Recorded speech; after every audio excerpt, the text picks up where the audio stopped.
He needs very little introduction for many of you, I would wager. He's the host of the Ben Shapiro Show. Ben Shapiro, hello, friend. Hey, how are you doing? It's great to see you here in New York, having, I think, a really important conversation that you have waged in a way that is aggressive and essential, and we'll get into that in just a moment. But before we talk about some of the internal strife on the right, let's just quickly get your reflections on what happened last night. New York, New Jersey, Virginia. What's the upshot for you? I think that the upshot is that in an off-year election in blue states, Democrats win. That is really, I think, the story.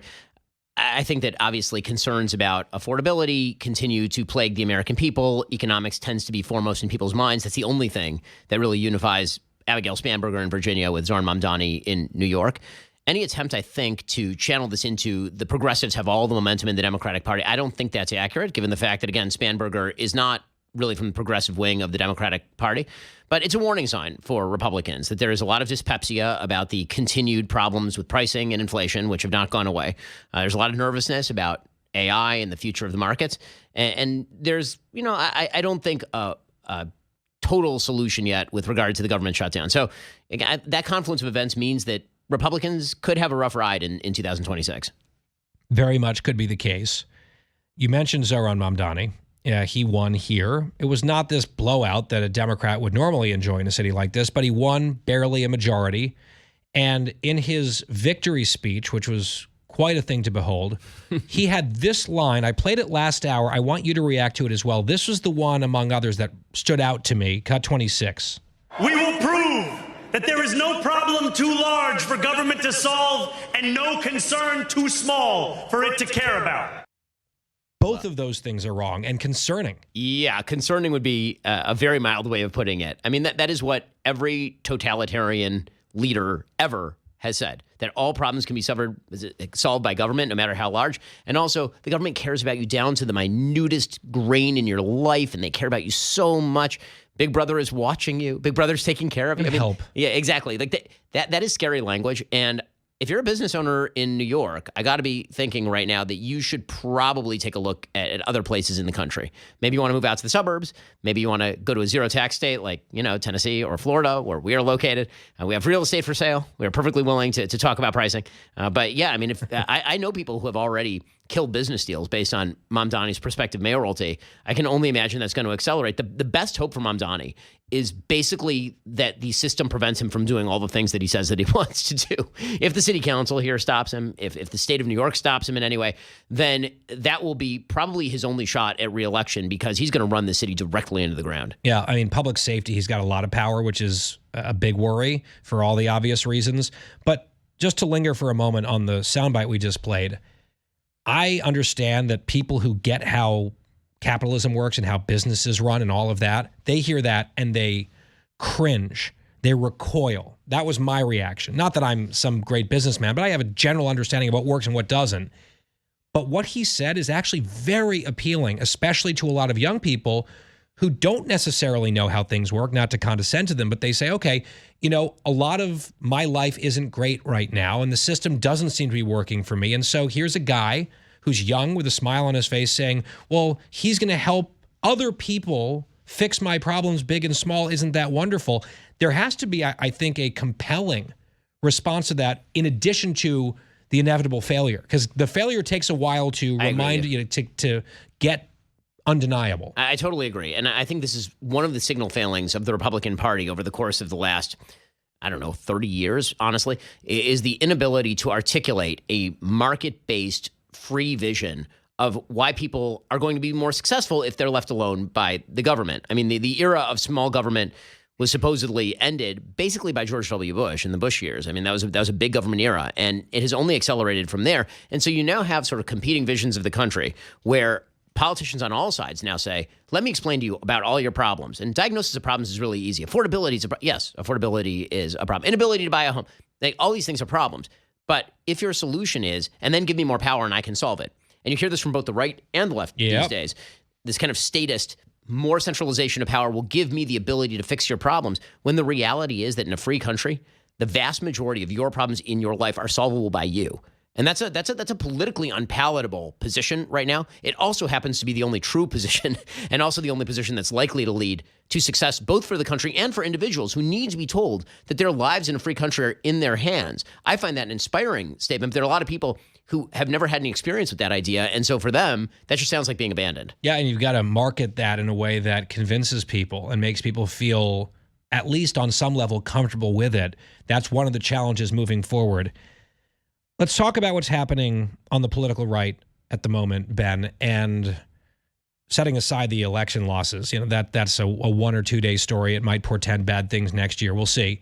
But I think that there's something borderline existential happening in the conservative movement, and you've been fighting the fight. Others have as well.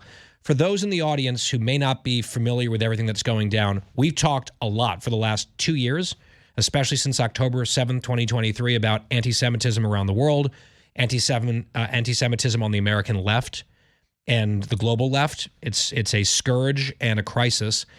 But there really is this strain of anti-Semitism on the right. That's existed for a long time, but in American conservative politics, it has been marginalized quite successfully for decades. That marginalization is being eroded right now, intentionally, I would say, and unintentionally by various figures.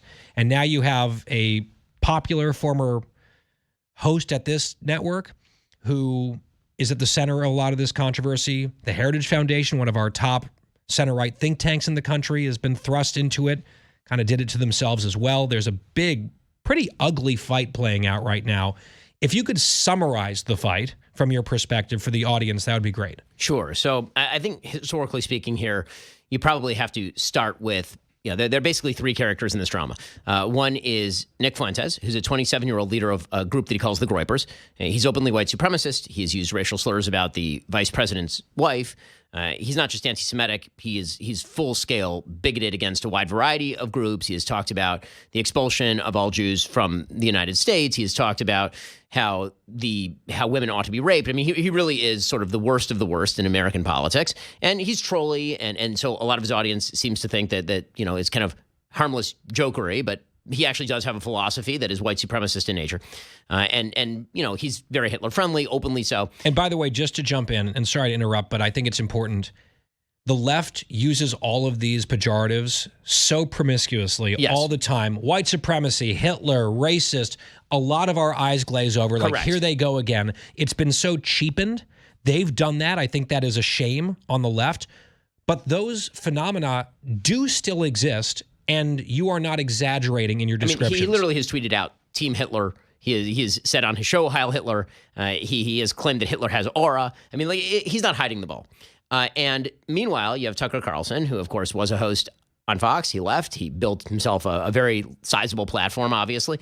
And he's been undergoing a sort of ideological evolution, particularly over the course of the last couple of years. And Tucker has been using a few tactics that allow him plausible deniability for the sort of stuff that he's actually pushing. I've called him an ideological launderer. And you and I are in a business where we interview people fairly regularly. We know what an aggressive interview looks like, and we know what a softball interview looks like. So obviously it's Tucker, who's highly intelligent and quite strategic. And he's spent the last 2 years basically throwing softballs at everyone from Vladimir Putin of Russia to the president of Iran to a person he called the greatest and most honest historian in America, who believes that Winston Churchill is the bad guy in World War II, to a wide variety of people I think that the traditional right would say are not some of us, at the very least. Well, last week he decided to host Nick Fuentes on his show. The reason for that is because he and Nick Fuentes had gotten a bit of a tete-a-tete after he insulted Nick Fuentes. And Nick Fuentes said, listen, Tucker, you agree with all the things I'm saying. You just don't actually have the stones to say it out loud. I do have the stones to say it out loud. That seemed to damage Tucker with his audience to some effect. And so Tucker had him on the show. And he proceeded to spend the show essentially sanitizing his viewpoint, normalizing his viewpoint, treating him as a slightly edgelordy right-winger who's totally part of the mainstream political conversation. And that is a great disservice to conservatives because, we don't like Nazism as a tradition. We are not fond of white supremacy. Or communism, because he said he's a big fan of Stalin, too. To which Tucker Carlson replied, we'll swing back around to that, and then just never did. And so the entire interview was a designated whitewash by Tucker Carlson of Nick Fuentes. So this broke out into controversy last week. And then a couple of days later, Heritage Foundation, which had spent a good amount of money on Tucker's show, Kevin Roberts, who's the head of the Heritage Foundation, put out a truly egregious statement in which he said, one, that nothing can threaten our friendship with Tucker Carlson. Literally nothing. It is not possible, which is an astonishing statement for the head of a think tank to make, because you would imagine that if people violate the central tenets of your think tank, whether you're a personal friend with them or not, you could say, well, they just are not one of us. And then he proceeded to also say that the only people who were attacking Tucker Carlson were this is a direct quote, venomous coalition of globalists who are subject to a foreign interest, which is some pretty hideous language for people who can understand what he's saying. Not subtle. Yeah, not great. And my understanding is that as of today, Kevin has backed off of that. He's apologized for some of that language. He said it was a mistake. He apologized. He said, I've damaged the institution. Which that was is today. True, and good for him. The debate that has broken out, which I think is the appropriate debate, is where Tucker stands in proximity to the rest of the right. And the case that I have made is that Tucker is a normalizer of a bunch of ideas that are essentially left-wing on foreign policy at best, that are antithetical in terms of normalizing true, actual white supremacy in the party with the Fuentes interview, and that he has become a divider inside the right. And as a piece of evidence to that, I'll just point out that over the course of the last month, while we were approaching the election of Zohran Mamdani in New York, he mentioned on his show Zohran Mamdani one time, and it was in the context of an interview with Marjorie Taylor Greene where they were both praising Zohran Mamdani. He just does not spend any time these days truly attacking to the left. He spends a lot of time trying to redefine what it means to be right, is I think the most anodyne way of putting it. Well, one thing that was said is if you're a Zionist and a Christian, someone who supports the existence and the right to exist of Israel, and you're a Christian, which is describing me and millions of other Christians in the country, that you're a heretic. That was one of the things that was said. You have a brain virus, right? Is what he said, yes. Brain, mind virus, whatever that was. That wasn't Fuentes, that was Tucker, yes. That was, right. And so I think it is absolutely reasonable to push back pretty aggressively against some of this stuff. But when the pushback comes, it is often criticized as either canceling someone, because we hate cancel culture for good reason, or a distraction from the things that matter, which is fighting the left, and shouldn't we just unify and get along?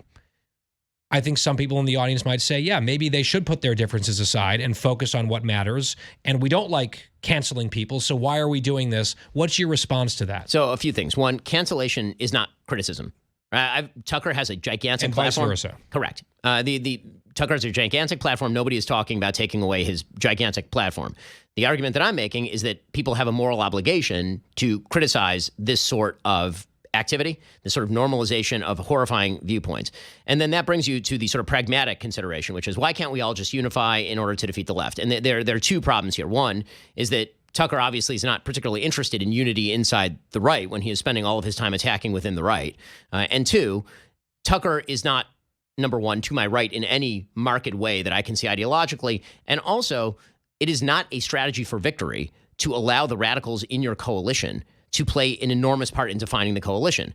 Democrats have done this nationally, and it has cost them dearly. The reason that Donald Trump was reelected president of the United States is because the Democrats decided that it was going to be a litmus test as to whether a man was a woman, for example, or whether Columbia University protesters were actually great American heroes. The left decided to cave to their radical left and redefined themselves that way, and then they lost. And so this idea that the right has to allow the redefinition of itself in order to defeat the left, I think is wrong morally, because if you lose your soul and you gain election, then you really haven't won much. And second, I don't even think you're going to win. I think that the American people do not like the views of Nick Fuentes. They do not like the views that Tucker Carlson has been espousing, which again, he has glossed the dictator of Russia. He has glossed the dictator of Venezuela just this week in coming out against President Trump's activities against the Venezuelan drug cartels.